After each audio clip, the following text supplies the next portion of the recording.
Okay then guys, what's going on? Cloud Plays here, welcome back to another video here on the channel, and today we're inside of Suicide Squad Kill the Justice League, where controversy is riding high due to the review copies that have not been provided at certain times, and who they've not been provided to and why.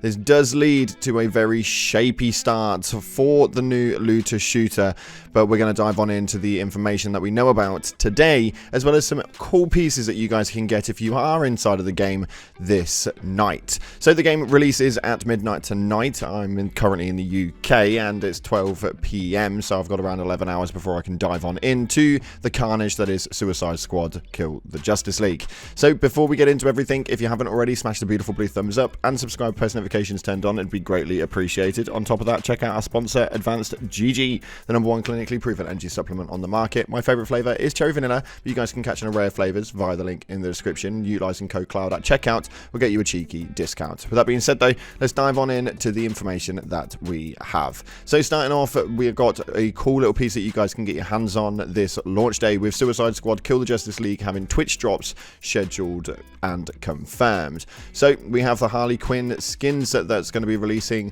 for a 30-minute view stream. This runs all the way up until 90 minutes per character, but we've got the Harley Quinn for January 30th through to February 7th. King Shark is February 8th through to February 16th, and Deadshot is February 17th through to February 25th, with Captain Boomerang being available from February 26th through to March 4th. A very, very long ride through when it comes to the Twitch drops, and it definitely seems like they're trying to get as much time out of this game as they can. With all the controversies going on around the game at the moment, it definitely seems that they are a little bit concerned with regards to how this is going to go. The cosmetics do look pretty cool, and it is one that I recommend you go ahead and do. I'm actually going to be live with the game tonight at launch midnight over at twitch.tv/cloudplays_YT, so make sure you go down to the description and drop a follow on the Twitch channel, because I'm going to be trying it out live for you guys and letting you know whether it's worth your money or not. But getting into the bits that you're here for, Suicide Squad Kill the Justice League review codes and players essentially having to make up their own mind. Now, while we have tripped and fallen into yet another deeply weird controversy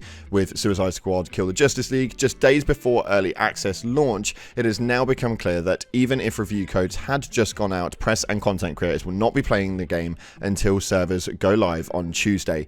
Now, when those who have paid $100 for the deluxe edition can start the game. In addition to this though, IGN announced that they were told they would not be getting review codes at all, seemingly based on negative preview they ran over the game after a 2-hour event that did not go well, especially. So we have a couple of tweets here that we have got to look at. One from Tom Marks. Now, Tom Marks is the executive reviews editor for the games at IGN by day, and he has put up this right here. We don't have a review code of Suicide Squad Kill the Justice League at launch, as review codes have not been sent ahead of time. In fact, WB Games has declined to send IGN codes at all.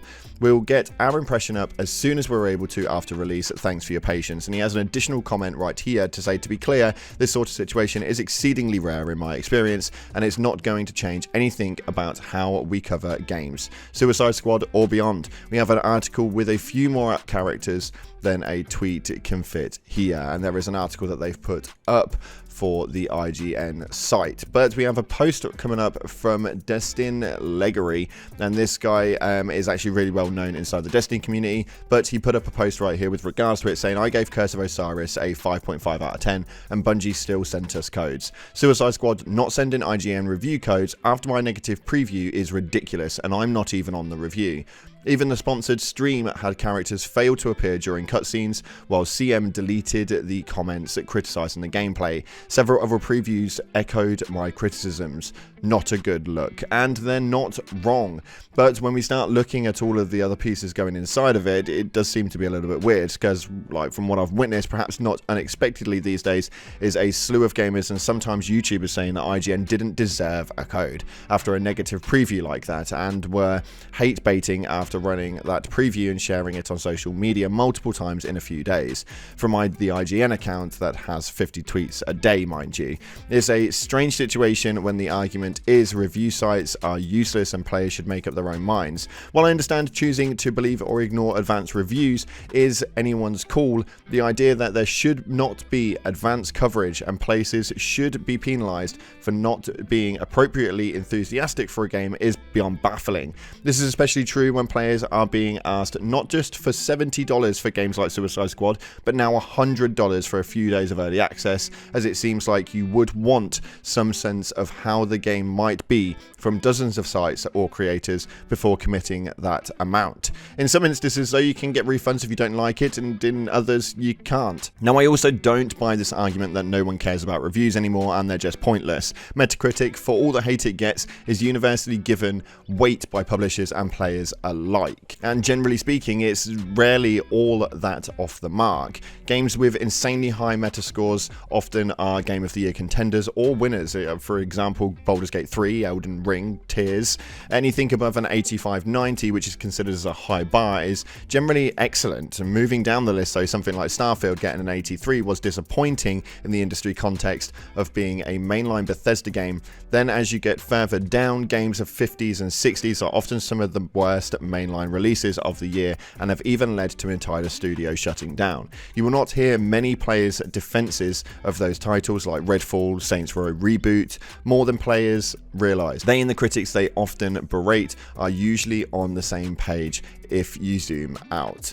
And this is a really skeptical one. For me personally, I really rate the review process. I think that it is all based on opinion, and some articles will post up negatively, some will post up positively, but with all those criticisms entail, people are able to sort of like make their own opinion on what it is that they think the game is going to be like and whether they want to part way with such a large sum.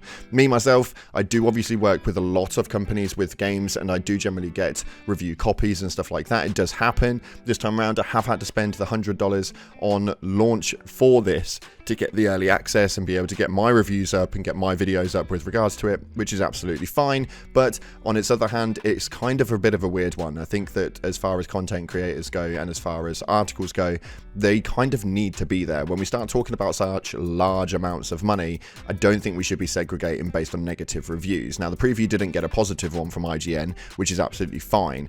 But we shouldn't be then hiding that negativeness by taking it away from them on a review standard. If you're going to give out review copies, you need to be giving it out to everyone. And this was something that Asmongold has really pressured into, and it's had so many views on his video with regards to this that he has actually turned around and said that he doesn't like when companies do this, and it's just not a good look. And for that reason alone, Asmongold is going to be doing his own review on this game, which is not something that we see every day, although is something that we see when companies try to alter the outcome of this sort of thing.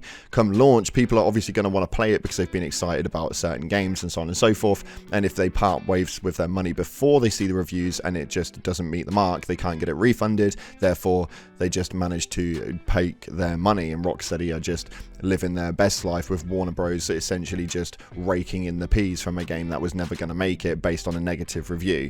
Reviews can sway a lot of people, I completely agree, but that doesn't mean that you need to hide the negatives around it, because sometimes negatives are there because it doesn't agree with everybody, and it doesn't need to agree with everybody. Gaming is brilliant because actually there's so many different niches that everybody enjoys something different. For me, bring on the reviews, let these articles have them, whether it's Forbes or IGN or however you want to look at it. As much as I don't agree with a lot of their standards, they definitely deserve to have this, and it definitely helps a lot of people in the long. But with that being said, that's all we've got time for today. If you haven't already, smash that beautiful blue thumbs up and subscribe with post notifications turned on.